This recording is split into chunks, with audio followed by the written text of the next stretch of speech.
Sinbad की छठी यात्रा का वृतांत कुछ इस प्रकार है। सिंदबाद ने हिंदबाद और अन्य लोगों से कहा कि आप लोग स्वयं ही सोच सकते हैं कि मुझ पर कैसी मुसीबतें पड़ी और साथ ही मुझे कितना धन प्राप्त हुआ। मुझे स्वयं इस पर आश्चर्य होता था। 1 वर्ष बाद मुझ पर फिर यात्रा का उन्माद चढ़ा।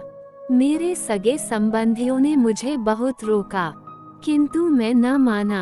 आरंभ में मैंने बहुत सी यात्रा थल मार्ग से की और फारस के कई नगरों में जाकर व्यापार किया। फिर एक बंदरगाह पर एक जहाज पर बैठा और नई समुद्र यात्रा शुरू की। कप्तान की योजना तो लंबी यात्रा पर जाने की थी, किंतु वह कुछ समय बाद रास्ता भूल गया। वह बराबर अपनी यात्रा पुस्तकों और नक्शों को देखा करता था ताकि उसे यह पता चले कि कहाँ है। एक दिन वो पुस्तक पढ़कर रोने चिल्लाने लगा। उसने पगड़ी फेंक दी और बाल नोचने लगा। हमने पूछा कि तुम्हें ये क्या हो गया है, तो उसने कुछ देर में बताया कि यहाँ एक समुद्री धारा हमें एक ओर लिए जाती है। वह हमें एक तट पर ऐसा पटकेगी कि हमारा जहाज टूट जाएगा और हम सब उसी तट पर मर जाएंगे। ये कहकर उसने जहाज के पाल उतरवा दिए। उससे कुछ न हुआ। धारा के वेग से उछलकर जहाज पहाड़ी से टकराया और शीशे की तरह बिखर गया। चून की तटी पर यह हुआ था, इसलिए हम लोग खाद्य सामग्री और अन्य सामान किनारे पर ले आए। कप्तान ने कहा, भाग्य पर किसी का वश नहीं है। अब हम सब लोग एक दूसरे के गले लगकर रो लें और अपनी अपनी कब्रें खोद लें, क्योंकि यहाँ से कोई बचकर नहीं गया है। ये सुनकर हम लोग एक दूसरे के गले लगकर रोने लगे, क्योंकि हमने देखा कि किनारे पर दूर दूर तक जहाजों के टुकड़े और मानव कंकाल बिखरे पड़े थे। मालूम होता था कि हजारों यात्री वहां आकर मर गए हैं। चारों ओर उनके व्यापार की वस्तुएं बिखरी पड़ी थीं। उस पहाड़ पर बिल्लौर और लाल की खदान थी। पास ही कई नदियां एक स्थान पर मिलकर एक गुफा के अंदर जाती थीं।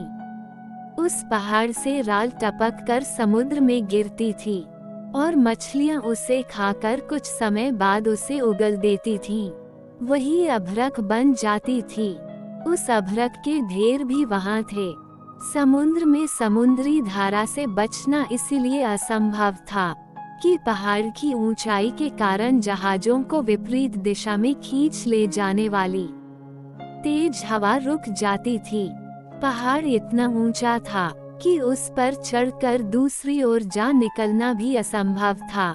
हम लोग अपने दुर्भाग्य पर रोते रहे और अपनी मृत्यु की प्रतीक्षा करते रहे। जहाज पर से लाया हुआ खाना हमने बराबर बांट लिया। हम में से जो भी मरता, बाकी लोग कब्र खोदकर उसे दफन कर देते थे। मैं ही सबसे अधिक मुर्दे गाड़ा करता और उनका बचा हुआ भोजन ले लेता। इस प्रकार मेरे पास खाद्य सामग्री काफी हो गई। धीरे धीरे मेरे सभी साथी मर गए। अकेला रह जाने के कारण मैं और भी दुखी हुआ।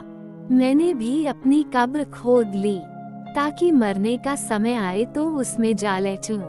मैं रात दिन अपने को धिक्कारता था कि घर पर इतना सुख का जीवन छोड़कर यहाँ मंदगामी मौत मरने के लिए क्यों आया। किंतु पछताने से क्या होना था। भगवान की दया से एक रात अचानक एक विचार मेरे मन में आया। मैंने सोचा कि नदियां मिलकर एक बड़ी नदी के रूप में जब खोह के अंदर बहती ही जाती हैं, तो खोह के बाद कहीं और निकलती भी होंगी। इसलिए मैंने सोचा कि किसी तरह इस नदी के सहारे ही किसी देश में जा निकलूं। किनारे पर बीसियों जहाज टूटे पड़े थे। मैंने तख्तों को जोड़ जाड़कर एक नाव बनाई। मैंने सोचा कि किनारे पर तो मरना निश्चित ही है, नदी में जाने पर भी अधिक से अधिक मौत ही होगी और हो सकता है कि बच ही जाऊं।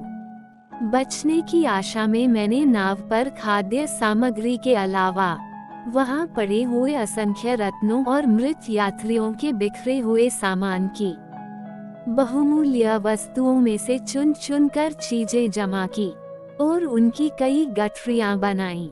नाव को नदी के किनारे लाकर मैंने उसके दोनों ओर गठरियां रखीं, ताकि नाव बहुत हल्की भी न रहे और संतुलित भी रहे।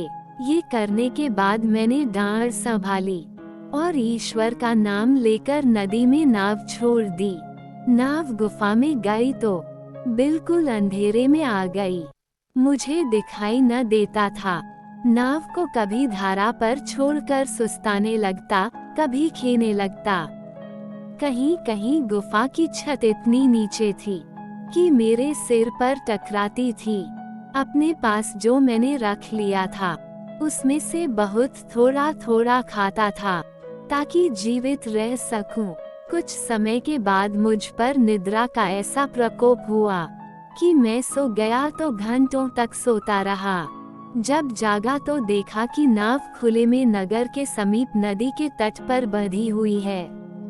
मैंने देखा कि मेरे चारों ओर बहुत से श्याम वर्ण लोग हैं। मैंने इन्हें सलाम करके उनका हाल चाल पूछा। उन्होंने उत्तर में कुछ कहा, किंतु मैं उसे बिल्कुल न समझ सका। खैर, आदमियों के बीच पहुंचकर मुझे बड़ी प्रसन्नता हुई और मैंने ऊंचे स्वर में अपनी भाषा अरबी में भगवान को धन्यवाद दिया और कहा कि भगवान क्षण क्षण पर मनुष्य की सहायता करता है और मनुष्य को चाहिए कि उसकी अनुकंपा से निराश न हो, और मुझे भी उचित है कि आंख बंद करके स्वयं भगवान के सहारे छोड़ दूं। उन लोगों में से एक को अरबी भाषा आती थी। मेरी बातें सुनकर वह मेरे पास आया और कहने लगा, तुम हम लोगों को देखकर चिंता न करो। हम लोग इस क्षेत्र के वासी हैं।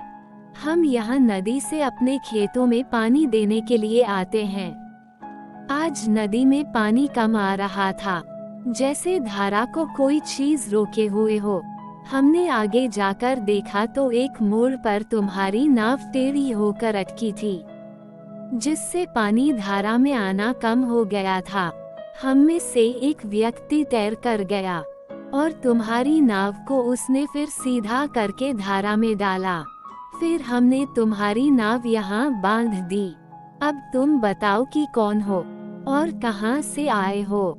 मैंने उससे कहा कि मेरी भूख से जान निकली जा रही है, पहले कुछ खाने को दो। उन लोगों ने कई तरह की खाने की चीजें दी। फिर मैंने आरंभ से अंत तक अपना हाल उन्हें बताया। उन लोगों को ये सुनकर बड़ा आश्चर्य हुआ। उन्होंने कहा कि हम तुम्हें अपने बादशाह के पास ले जाएंगे, वहाँ तुम उन्हें अपना हाल सुनाना।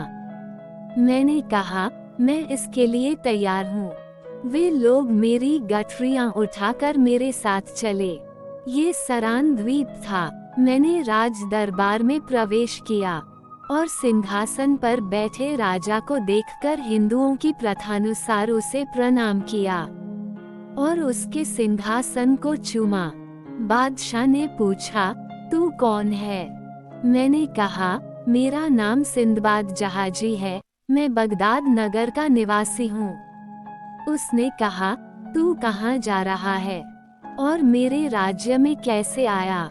मैंने उसे अपनी यात्रा का वृतांत आद्योपांत बताया।